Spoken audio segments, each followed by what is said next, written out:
The fluorescent lights buzzed overhead, casting a sterile glow over the cramped grocery store. It was late on a Tuesday evening, the kind of night where time seemed to stretch endlessly, and the air carried the faint hum of refrigerators and distant chatter from shoppers lingering in the aisles.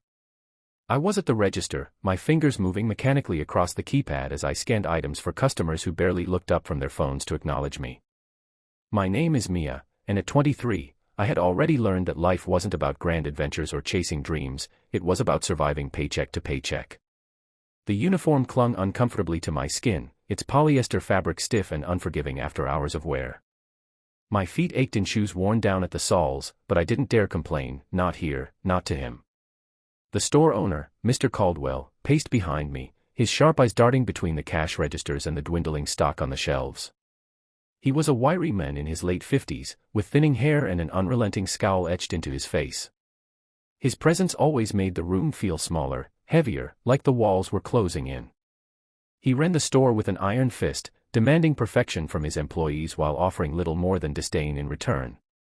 Every mistake, no matter how small, was met with a biting remark or a thinly veiled threat about job security.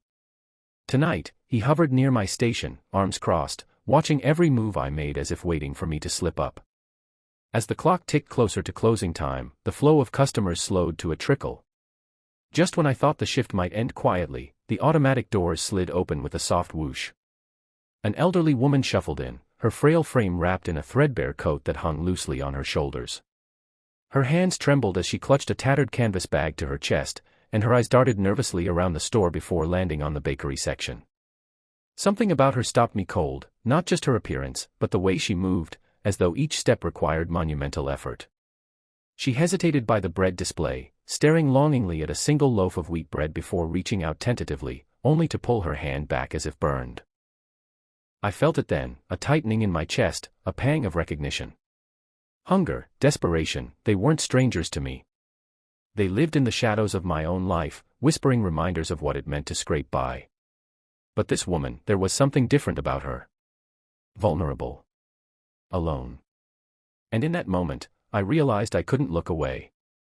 My heart raced as I watched her linger by the bread aisle, her trembling hands betraying the hunger she tried so hard to mask. Every instinct screamed at me to act, but my mind was a battlefield of doubt and fear. What would Mr. Caldwell do if he saw? Would he fire me on the spot? The thought sent a shiver down my spine, but it couldn't drown out the voice inside me urging me to help. This wasn't just about bread, it was about dignity. About seeing someone else's struggle and choosing not to turn away. Taking a deep breath, I stepped out from behind the register, my movements deliberate yet cautious. "Ma'am," I called softly, keeping my tone low enough not to draw attention. She flinched at the sound of my voice, her weathered face snapping toward me with wide, startled eyes. For a moment, neither of us spoke. The silence between us was heavy, charged with unspoken need and uncertainty. Then, slowly, she nodded, as if giving me permission to continue. "I noticed you looking at the bread," I said, forcing a smile despite the knot in my stomach. "Would you like me to grab one for you?" Her lips parted slightly, but no words came out. Instead, tears welled in her eyes, glistening under the harsh store lights. She shook her head almost imperceptibly and whispered, "No, no, I can't." Her voice cracked, and she looked away, shame coloring her features. Before I could second-guess myself, I reached for the loaf of bread she'd been eyeing and held it out to her. "Please," I insisted, my voice steady now. "Take it. It's okay." Her gaze flickered to mine, searching for something, validation, perhaps, or reassurance. Finally, she accepted the bread with shaking hands, clutching it to her chest like a lifeline. "Thank you," she murmured, her voice barely audible. "God bless you." But the relief I felt was short-lived. Out of the corner of my eye, I caught movement, Mr. Caldwell striding toward us, his jaw clenched and his eyes blazing with fury. My pulse quickened as he stopped just a few feet away, his piercing stare boring into me. "What do you think you're doing?" he barked, loud enough to make both of us flinch.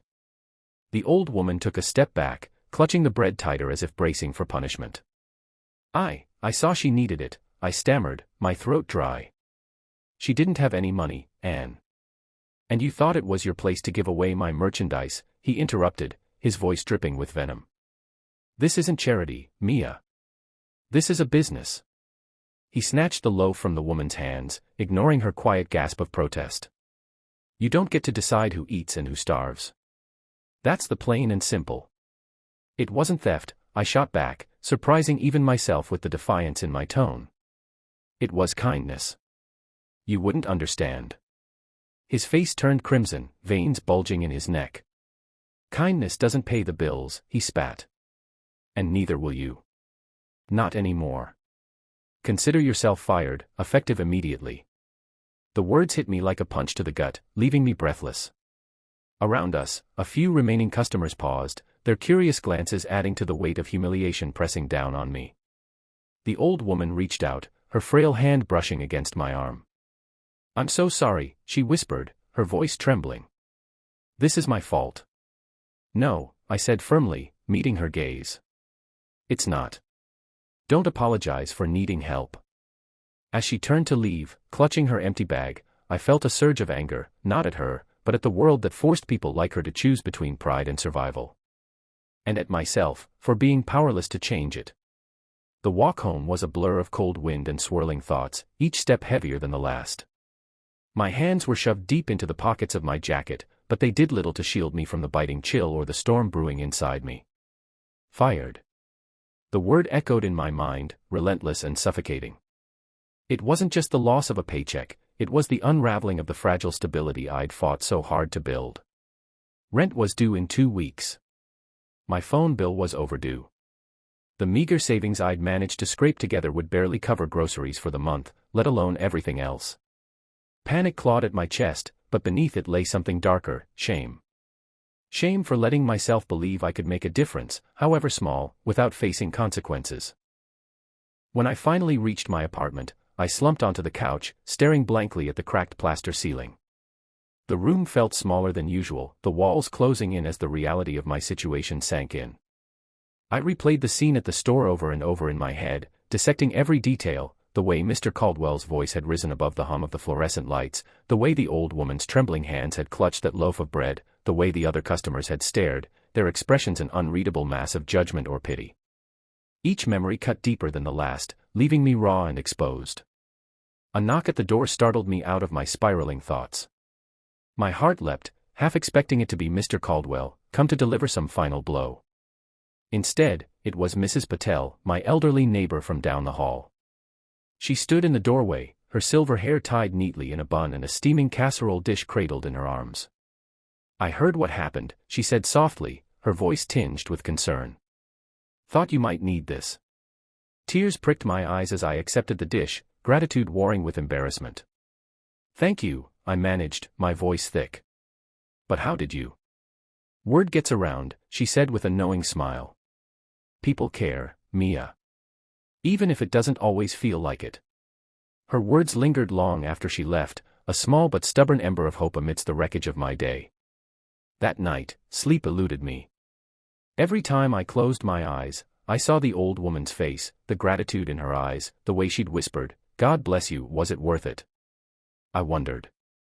Had my act of kindness truly made a difference, or had it only served to highlight my own powerlessness? The questions gnawed at me, relentless and unanswered, until exhaustion finally pulled me under. The night stretched on, heavy with the weight of my thoughts, until another unexpected knock shattered the stillness. I froze, my heart pounding in my chest. Who could it be at this hour? Peering through the peephole, I saw a tall figure standing in the dim hallway light. His suit was impeccably tailored, his posture commanding, and his expression unreadable. My stomach churned with unease. Was this some kind of prank? Or worse, had Mr. Caldwell sent someone to intimidate me further? Her words lingered long after she left, a small but stubborn ember of hope amidst the wreckage of my day. That night, sleep eluded me. Every time I closed my eyes, I saw the old woman's face, the gratitude in her eyes, the way she'd whispered, God bless you, was it worth it? I wondered. Had my act of kindness truly made a difference, or had it only served to highlight my own powerlessness? The questions gnawed at me, relentless and unanswered, until exhaustion finally pulled me under. The night stretched on, heavy with the weight of my thoughts, until another unexpected knock shattered the stillness. I froze, my heart pounding in my chest. Who could it be at this hour? Peering through the peephole, I saw a tall figure standing in the dim hallway light. His suit was impeccably tailored, his posture commanding, and his expression unreadable. My stomach churned with unease. Was this some kind of prank? Or worse, had Mr. Caldwell sent someone to intimidate me further? Summoning what little courage I had left, I cracked the door open, the chain lock still in place. "Can I help you?"